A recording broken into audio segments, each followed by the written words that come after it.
All right, happy Monday, you guys. I am your host, Clarissa Diaz, and you are here with our coffee talk this Monday morning. I have to say, this is a very, very special Monday morning already, you guys. On last week's episode, We have Frank Gironda. Good It morning. is the Frank Gironda. Thanks for having me here. No problem. And also we have Sue, who has been with us for 43 years. When you decided that, you know what, I would like to retire, why Chris Demolaris? Well, I didn't know Chris personally, Okay, but I knew them by reputation, okay, and I knew that because they had just opened a place not far from my newest place, so I knew that he was wanting to grow, but I knew he was a lot younger than me and had the time and energy to do it. But the salons I was opening now had spas in them because that's the way it was going. Just like things were going all through toward haircuts only in '76. yeah. At that time in the '90s, you had to have a spa. You know, that was a big thing. So I know that the salon that Chris had didn't have a full-blown spa, just a small one. So I called him and I said, let's have a conversation. So we had lunch, and the idea was, I've already put in the work as far as getting the spas up and running. You're wanting to do this and put spas in. Yeah. His salons were all very close to my salons. Yeah. I said, you could have instant success. You could, meld the two companies together, have the spa thing, still have the hair thing. I showed him what the numbers would be when you put them together. And but first of all, I liked Chris and knew he would carry on. Oh. Well, I knew he was serious about it and would carry on. Yes. That it wasn't just about the money.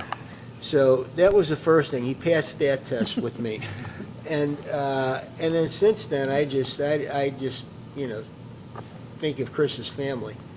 I have to say, can I just say, I'm so sorry. I'm just going to say this. I love it because of the simple fact that I've known Frank for many years, and Frank doesn't have a son, and I've seen this mentorship, friendship turn into something really amazing. Obviously, Chris is my husband. So, yeah, there's the truth bomb of the podcast. Everybody's been dying to know. So there it is. But now we feel safe. We're a family. But Chris is my husband. So it's really been an absolute amazing blessing to have witnessed this relationship and just the mentorship to my husband. So, Well, no, it's my pleasure. It's been my pleasure all along.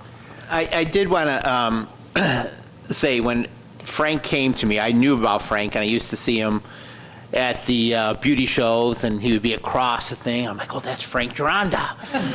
And I'm like, oh, I got to get to know him one day. And it ended up working, but I still remember this story, and I don't know if you remember this, Frank, is that I was cutting hair, so I was Brian Michael at the time, and I had a client coming in, and she was saying that, Frank, you were going to have a walkout. And I remember calling you on that phone Yes, that one day. I remember that, yeah.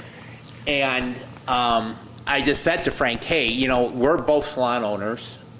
I don't want somebody to take advantage of you. I don't want somebody to take advantage of me. I think we should work together, And I wanted to explain to Frank that this was going to happen. And the interesting part about it is when Frank came to me to buy Frank Gironda, I remember the first day walking into the office, 21 Town Square, and at the time, you still had the stick up or the note that Chris from Brian Michael called you and he wanted to talk to you.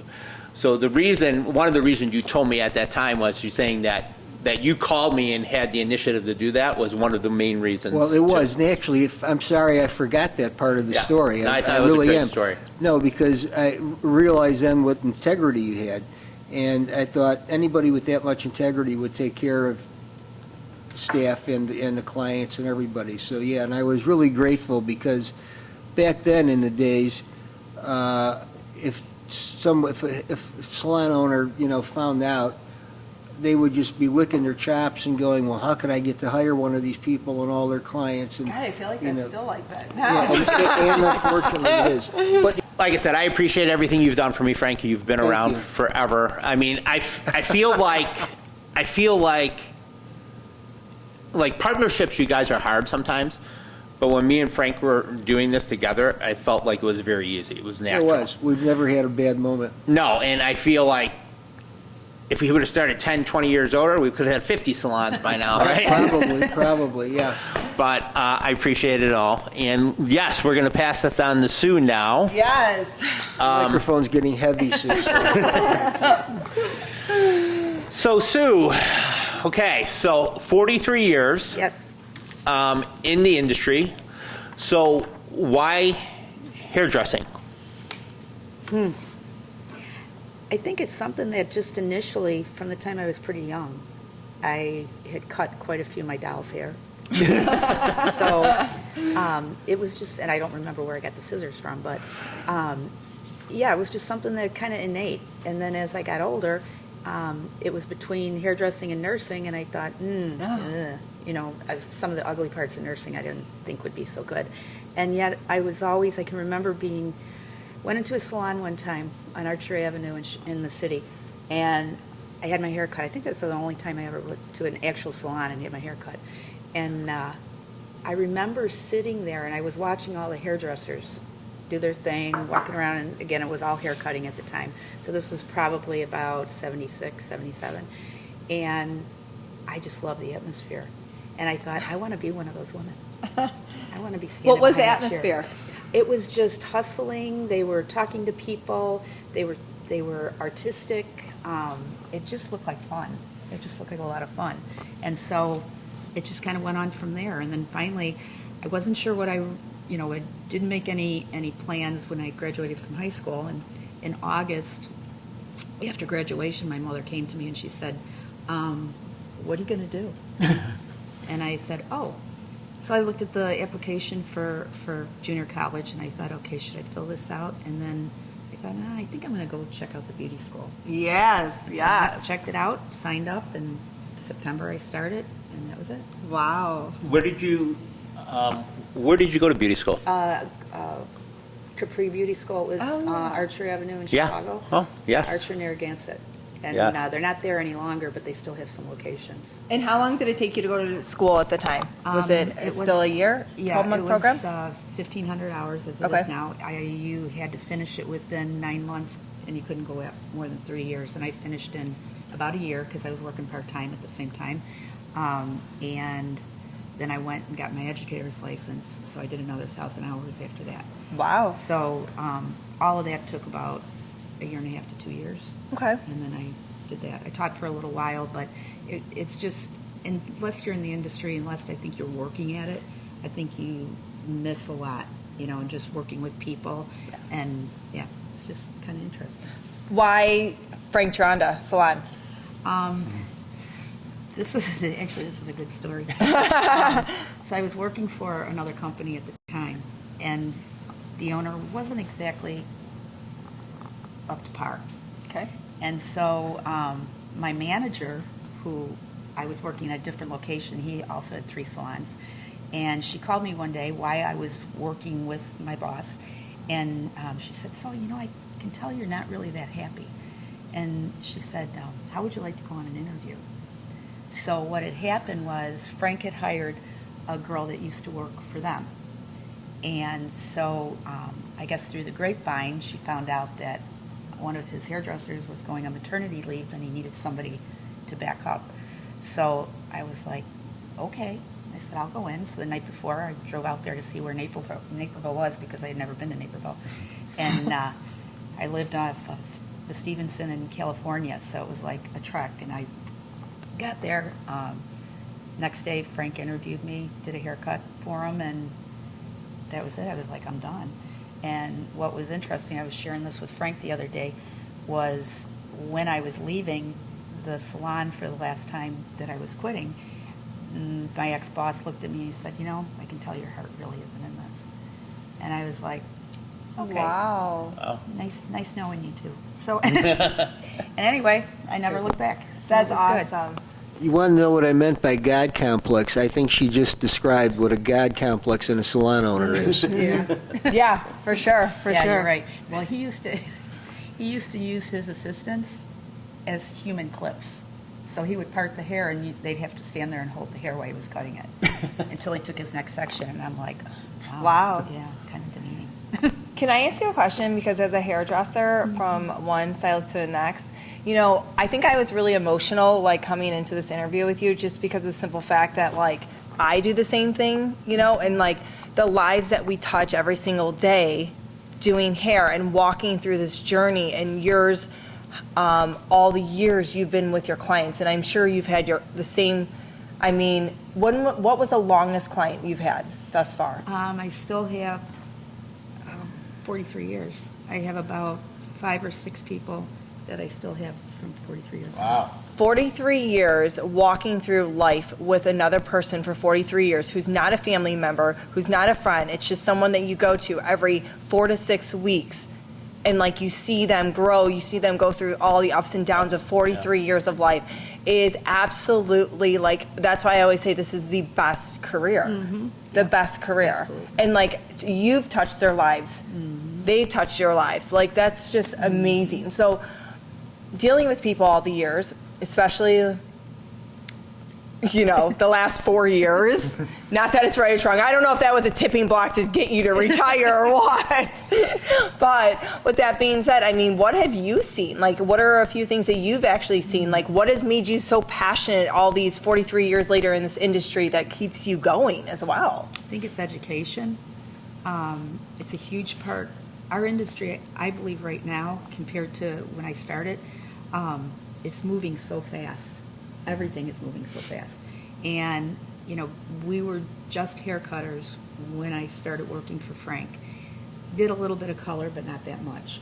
And then, again, with Frank's guidance, in the 90s, hair color became popular, and it was like class after class after class that we went to for hair coloring.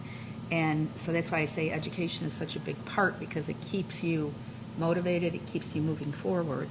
And I think just with that, it keeps you excited. It keeps you a lot of times from burnout, Yeah. which I can say probably as a hairdresser, I want to say every year and a half there was a moment of burnout, because you're just sometimes repetitive. you Yeah. know, and then, you know, you just got to break through it. And I think, again, it's re-looking at what you're doing, looking at education, what can I do differently, and it just kind of carries you through, and then the next thing you know, you're like, oh, this is kind of fun again. So, yeah, there's ups and downs. Do you think that this industry has kept you young?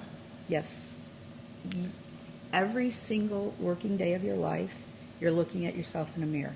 Yeah, oh my God, that was so That is so good. true. Yeah, that's so Every true. single second. I And never thought about it like that. That's probably one of the biggest things I look forward to with retiring, is not seeing myself in a mirror every day. Yeah, and you psychoanalyze You know- too. Although I was You're right. I was told something. And then having conversations. Yeah. Yeah. I was told something really smart one time, and this woman was a therapist, and I said, you know, sometimes I've had therapy of looking at myself in the mirror. Yes, oh my God.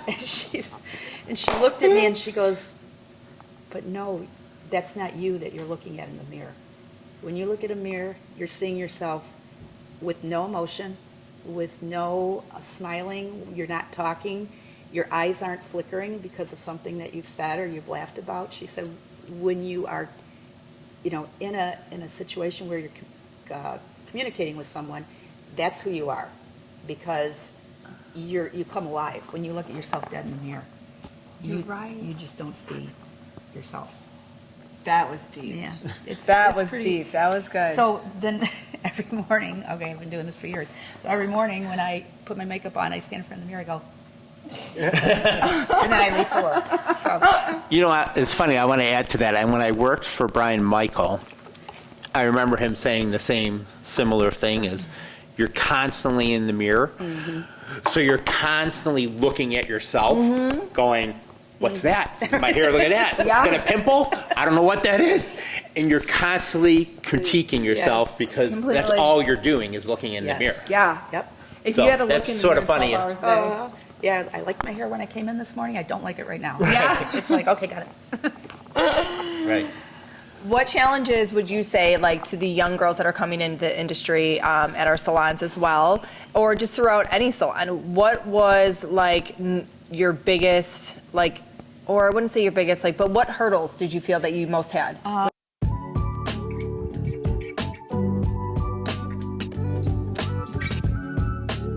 I am your host, Clarissa Diaz. Well, you guys, thank you so much for joining us. It was an emotional Monday, but it was a good Monday. I hope you guys have a wonderful week, and we are signing off on retirement. All right, have a good Monday.